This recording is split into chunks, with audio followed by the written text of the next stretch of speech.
Alright, thanks for coming back to the channel, guys. Cut that. Cut. I'll try that again.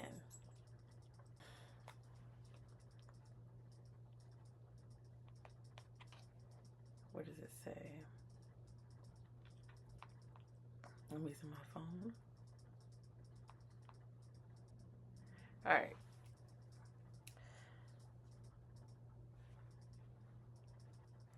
What's up, everybody? Welcome back to the channel. This is Camila, aka Millie Rockin', and this is my channel. And yeah, if you've watched my videos before, thank you. Shouts out to you, for real. You're a real one, and I love you. I love you, okay? Okay, so today's video is it's going over a lot of things, actually. It's going over some real estate, it's going over faith, and it's going over, like, you know, advice, I guess. You know, some simple advice. I'm not a financial advisor, so none of that. Not a financial advisor. I'm not any of that stuff. I'm just an entrepreneur, if that's how you say the word. Entrepreneur. I'm an entrepreneur, and I'm just on my journey too. Okay, on my journey too. So yeah, I have my kombucha today, pink lady apple flavor. This is my first time trying this one too, and it's good. I like it. And for my snacky snack, I got some pickle punch Takis. They're new. See? Say it right there. New. So yeah. I wrote down what I was going to say on my phone. So let's get to it.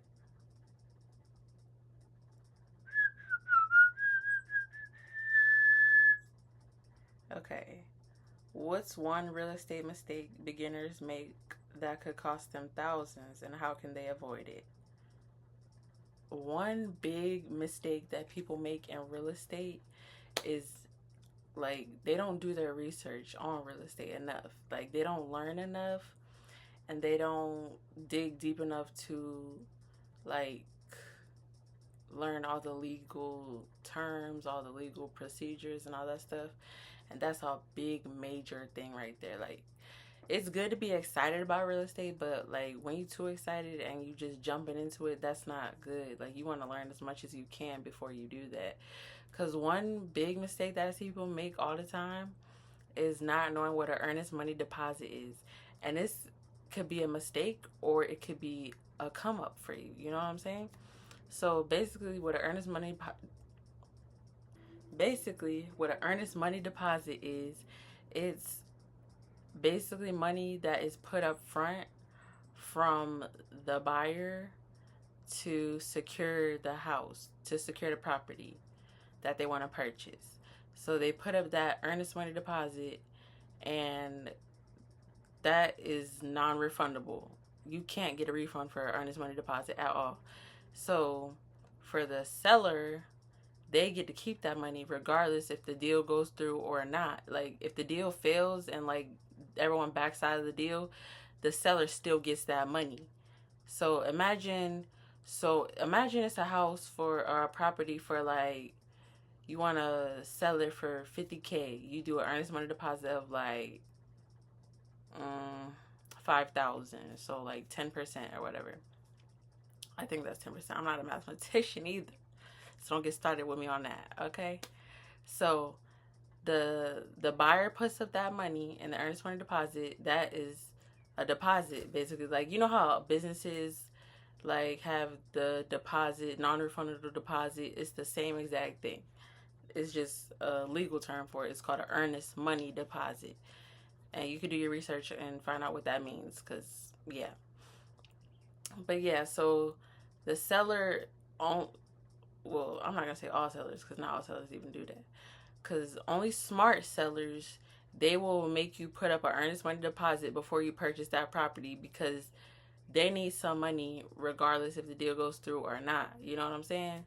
So Yeah, that is one big major mistake that I see a lot of people make when they do real estate, and why they back out or jump out of it like real fast when they're just getting started in real estate. You know what I'm saying? And I just like,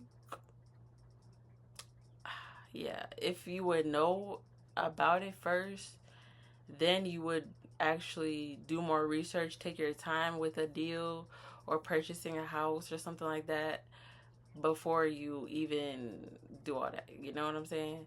Because some people think they can take it to court and stuff like that. You cannot take that to court. Like, if you read the contract that you signed to purchase the property and they have an earnest money deposit, you're not getting it back.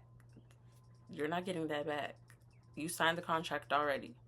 So, therefore, it's all on you to put up that money or not and say you don't want the property. You know what I'm saying? So, yeah. All right. So that was the first thing. Okay.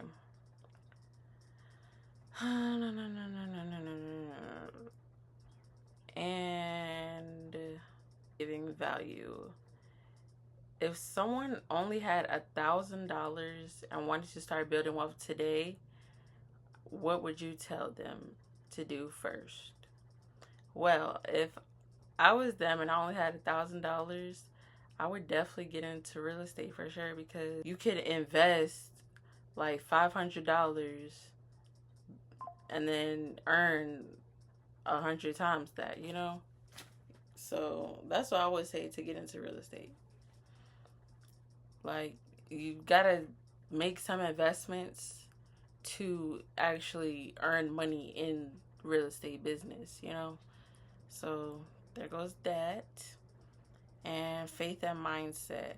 How has faith helped me stay consistent and believe in my goals even when the results weren't immediate? Okay. So I stayed faithful to my Lord, to Allah. Yes, I am a Muslim. I believe in Allah. And Allah is just another name for God. It's just in Arabic. So, what I do to stay faithful, I pray every day, especially before I go to sleep. They say the prayer after after the fifth prayer of the day, after that prayer, you make your dua, which is your own prayer, basically, about your own personal prayers that you have for yourself. You make dua, and apparently that will be accepted.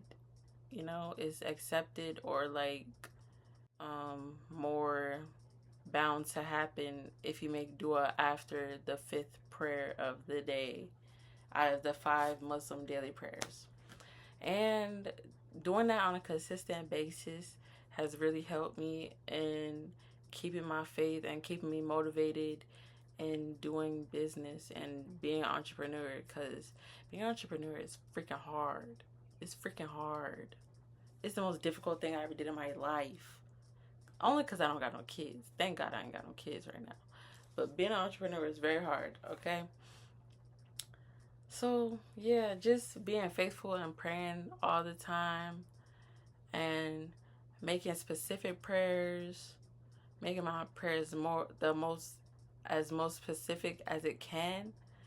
That has helped me to stay consistent and grow and being an entrepreneur and entrepreneurship.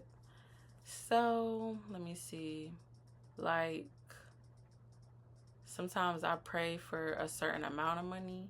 And I pray all the time too. I don't just do the 5 daily prayers and my dua, my nightly duas. I pray like throughout the day, consistently. And I just tell people to always just pray, because you never know what could happen. But also making the 5 daily prayers, that helps me a lot too, because it's like the more you make those 5 daily prayers, the more your duas will get accepted by Allah. And it's true. I think it's true. In my opinion, at least, I believe it's true, because it has happened for me consistently. So I would say, for anyone that's out there that is on a faith journey and also on like a career journey, to just be faithful and stay prayed up, and just to consistently pray. And yeah, you know, that's it. So that's all I got for today. Thank you for watching to the end if you did. And like, comment, and subscribe to my channel. Gang gang. See you in the next video.